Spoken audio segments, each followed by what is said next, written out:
Hey everyone, welcome back to my channel. As you can tell from the title, I'll be going into what it's like to live in a windowless room in New York City.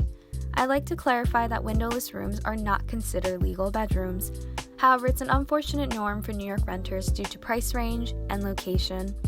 With the pandemic still ongoing, I'll be showing you how I've been coping while practicing social distancing.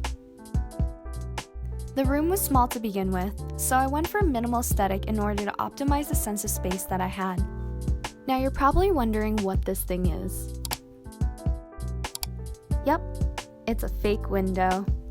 When you pull back the blinds, you'll be met with a sealed cement wall, like sealed all around, and I don't know why. Moving on, I wanted to share a quick organizational tip, which was to use this storage mirror that I found from Amazon.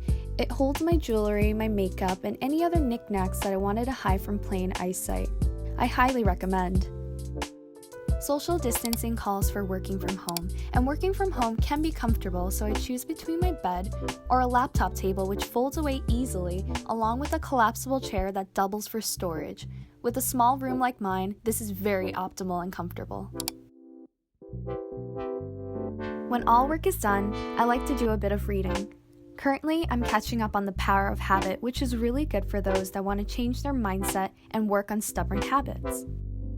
Later, I like to do things like catch up with my friends to see how they're doing, play some games like Mario Kart, which I'm so hooked on, and maybe browse some YouTube, see what new music has come out as well. Sometimes boredom will strike, and that's okay. When that happens, I'll try to drink more water. With no rooftop access either, I aim for an essentials run once a week. I recommend early mornings when less people are around and it's well lit outside for you to see your surroundings. Of course, relying on these once-a-week runs is not humane, so sometimes asking your roommates for their windows isn't too bad. After thoroughly washing my hands for like the millionth time, I start to cook. Lately, I've made an effort to cook something new every day in order to jazz up my daily routine.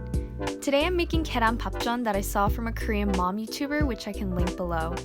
And thankfully it came out as good as it looks. Usually I'll catch up on my dramas like Find Me in Your Memory or TV shows like Money Heist when eating. Sometimes I'll even share a bite, but I don't think Taegyung's in the mood.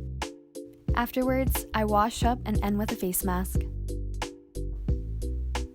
During uneasy times like this pandemic, I hope everyone is staying safe and healthy. Thanks so much for watching, and a huge thank you to all our essential workers.